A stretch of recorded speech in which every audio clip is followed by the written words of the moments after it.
Em nome do Pai, do Filho e do Espírito Santo. Amém. Meus queridos irmãos e irmãs, queridos irmãos que nos acompanham também pelo YouTube nesse momento, hoje nós ouvimos então e somos convidados a refletir sobre a parábola do rico e do pobre Lázaro.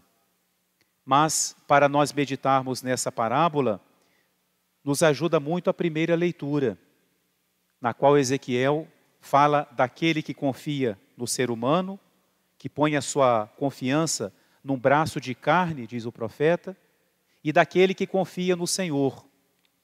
Aquele que confia no homem, diz Ezequiel, é maldito, é infeliz. Ele será como uma árvore que foi plantada, que nasceu no deserto, está no lugar seco e ela também secará, não produzirá seus frutos. Já aquele que confia no Senhor é como uma árvore plantada à beira de um rio, e ela procura a umidade com as suas raízes e ela produzirá os seus frutos. Então, uma comparação, aquele que coloca a sua confiança nas suas próprias forças, nos seus próprios bens, e aquele que coloca a sua confiança em Deus. O que Jesus fala na parábola exatamente reflete essa verdade do profeta Ezequiel. Jesus propõe essa história de um homem rico que vivia se banqueteando, que tinha muitos bens e achava que esses bens lhe bastavam e vivia em função deles. E ali, logo à sua porta, Jesus coloca o pobrezinho. É um detalhe interessante que nenhuma outra parábola Jesus dá nome às pessoas nas histórias que ele cria. A única pessoa a quem Jesus dá um nome numa parábola é o pobre Lázaro. O rico, ele não dá um nome, um homem rico. Mas aquele pobrezinho, Jesus o chama por um nome, para mostrar também o carinho de Deus, a preocupação de Deus com aquele menor, com aquele mais abandonado. Na lógica humana, todo mundo saberia o nome do rico, e ninguém saberia o nome de um pobre mendigo. Mas na lógica de Deus, acontece o contrário. Aquele que acha que se basta, aquele que confia no homem, que confia em si, Deus o desconhece. Aquele pobrezinho, ao qual lhe falta tudo, aquele que está ali exposto aos próprios cães que vêm lamber as suas feridas, esse Deus conhece pelo nome, o pobrezinho Lázaro. Então, a vida aqui na terra tão diferente desses dois homens. Um tinha abundância, tinha tudo o que desejava, e isso lhe passava aquela sensação de plenitude, de autossuficiência. E o pobrezinho, a quem lhe faltava tudo, mas que não se revoltava, que não murmurava, mas que aceitava essa sua condição e implorava ali uma esmola daquele homem rico. Mas a vida termina para todos. Todos morrem. Os ricos morrem, os pobres morrem, os reis morrem, as autoridades morrem, os simples morrem, os sábios, os menos sábios, todos. É uma realidade para todos nós. Me lembro agora de uma coisa que aconteceu hoje. Um padre me mandou uma mensagem perguntando se eu sabia onde que está sepultado determinada pessoa, porque foram fazer a exumação, mas não dá para saber qual dos corpos ali que é essa pessoa. Essa é a condição do ser humano. Pode estar um rei num túmulo e um servo no outro, não dá para saber. É a nossa condição, né? E a igreja quer que na quaresma nós pensemos nessa condição, não com olhar de desespero, mas com esse olhar de fé do pobrezinho, que mesmo na sua miséria, colocou a sua confiança em Deus, teve um coração bom, não se revoltou também contra o rico, né? Não desejou mal também para o rico. E aí vem o segundo quadro da história, os dois vão para o seu destino na vida eterna.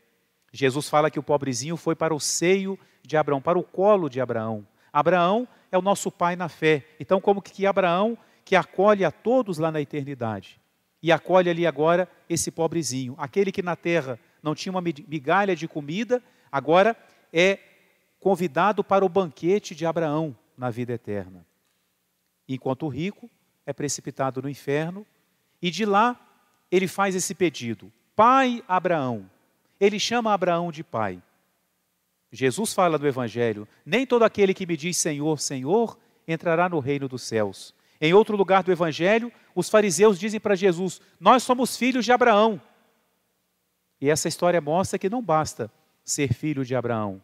Não basta ser filho de Deus. É preciso viver como filhos de Deus. É preciso viver como filhos de Abraão.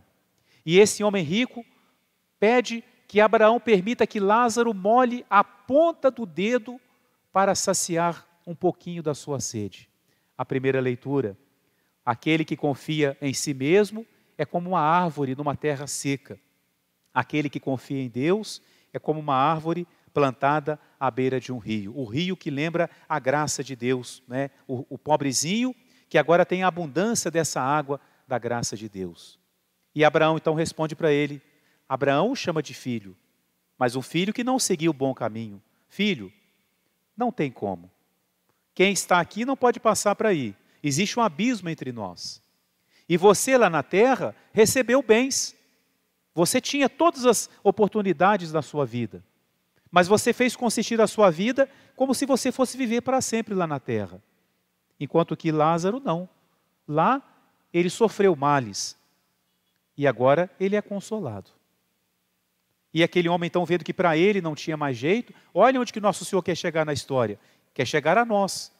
Aquele homem então diz assim: então Abraão, manda que Lázaro vá lá na terra e fale, eu tenho mais 5 irmãos que vão vir parar aqui também, porque eles também vivem como eu. O que nosso Senhor está dizendo para nós com isso, meus irmãos? Que Ele veio para nos salvar e que Ele quer nos advertir para a necessidade de trabalhar pela nossa salvação. O padre não deve, como o Evangelho também não é, ficar todo dia falando do inferno. Não, isso não faz bem para ninguém, não.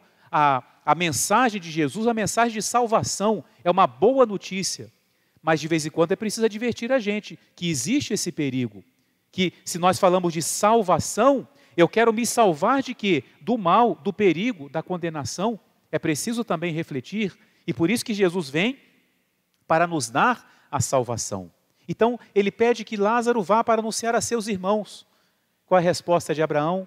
Eles têm Moisés, eles têm os profetas. Ou seja, eles têm a palavra de Deus, eles têm aqueles que falam em nome de Deus, que eles os ouçam. Mas agora, irmão desses outros, sabe que seus irmãos não ouvem Moisés, não ouvem os profetas, não ouvem aqueles que falam de vida eterna. Então, ele pede um milagre. Não, pai Abraão, mas se aparecer lá, se ressuscitar um morto, eles vão acreditar. E Abraão diz, e assim termina a história: se eles não acreditam em Moisés, se não acreditam nos profetas, nem se o morto ressuscitar, eles vão acreditar. Quando nós vemos a história da nossa salvação, na saída do povo do Egito, Deus fez tantos milagres. E cada vez que Deus realizava um milagre, o coração do faraó se endurecia mais ainda. Que nosso Senhor diz hoje a mesma coisa. Aquele que não crê, aquele que não acredita em Deus, não acredita na lei, não acredita nos profetas, na palavra de Deus, o coração endurece. Então, mesmo se aparecesse um morto, a pessoa não acreditaria porque o coração está fechado para Deus. Quantas coisas essa leitura nos sugere para a nossa reflexão. Pedir a Deus a graça da salvação, compadecer-nos daquele que sofre ao nosso lado, ter a sensibilidade de observar se alguém perto de nós sofre mais do que nós, precisa do nosso auxílio, não é?